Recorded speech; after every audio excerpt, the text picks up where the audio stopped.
আচ্ছা ঠিক আছে বোন, আপনি যান। কি ব্যাপার, আপনার গলাটা চেনা চেনা মনে হচ্ছে? মনে হয় মেলায় টেলাই শুনেছেন, আমরা মাঝে সাঝে মেলায় ভিক্ষা করতে যাই তো। না না, এই গলা আমার স্বামীর গলার মতো, আমার কান কখনো ভুল শুনে না। এই লোকটা, আপনার লুঙ্গিটা সরান তো। এই মেয়ে, আপনি এসব কি বলছেন? আপনি একজন মেয়ে হয়ে একটা ছেলেকে লুঙ্গি সরাতে বলছেন? আরে আপনাকে আমি ওইভাবে বলিনি, আপনি মুখ থেকে লুঙ্গিটা সরান তাই বলেছি। না না, আমি মুখ থেকে লুঙ্গি সরাতে পারবো না, আমার মা আমাকে মানা করেছে। আপনাকে আমি ভালোই ভালোই বলছি, মুখ থেকে লুঙ্গিটা সরান, না হলে কিন্তু আপনার লুঙ্গি খুলে ফেলবো।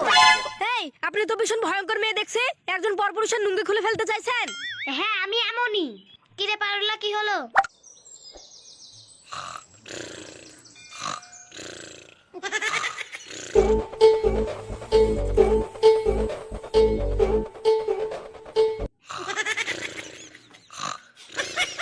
তাহলে কোন মেয়ে সহ্য করে বলো দিনি? বেলা সকাল থেকে দুপুর হয়ে গেল, এখনো বলদ ঘুম পাড়ছে। বাড়িতে যে চাল ডাল কিছু নাই, কি খাবো সেসব কি তার ভাবনা চিন্তা আছে? এই বলদ কতক্ষণ ঘুম পাড়ে? ওঠো।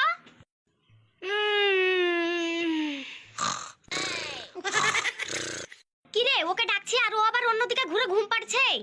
এই বলদ, কথা বললে শুনতে পাচ্ছ না? ওঠো আগে।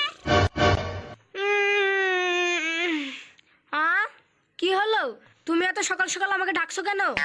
কি, এই ভরা দুপুর বেলায় তোমাকে সকাল মনে হচ্ছে?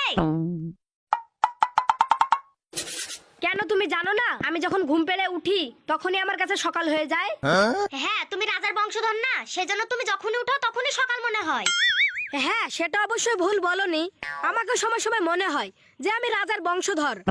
যাক, ওসব কথা বাদ দাও, আমাকে ঘুম থেকে কেন ডাকলা বলো? বাড়িতে যে কিছু নাই সে কথা কি তোমার মনে আছে? না কালকের মতো আজও না খেয়ে থাকবো? হ্যাঁ, যদি পারো তাহলে তো ভালোই হয়। কি? না, বলছি বাড়িতে যদি কিছু না থাকে তাহলে দোকান থেকে আনতে হবে। হ্যাঁ, দোকান থেকে যে আনবো তার জন্য তো টাকা লাগবে। দোকানদার তো তোমার স্বামী হয় না যে তোমাকে এমনি দিয়ে দেবে। আরে, দোকানওয়ালা আমার স্বামী হবে কেন? আমি মেয়ে নাকি যে দোকানওয়ালা আমার স্বামী হবে? ও, তাও তো তাই, তুমি তো মেয়ে না, তুমি তো মেয়েদের করতেও অধম। শুধু খাও আর ঘুমাও। কি দেখে যে আমার মা বাপ তোমার সাথে বিয়ে দিয়েছিল, খালি আমি বলে তোমার মতন কুড়ো মানুষের ভাত খাচ্ছি। না হলে অন্য কোনো মেয়ে হলে এতদিন তোমার মুখে ঝাঁটা মেরে চলে যেত। এই কথাগুলো আবার ঝাঁটা মারার করতে কম ছিল নাকি? কি বললা? কিছু না, তুমি বাড়িতে বসো, আমি বাইরে দেখি কোনো কাজ পাওয়া যায় কি।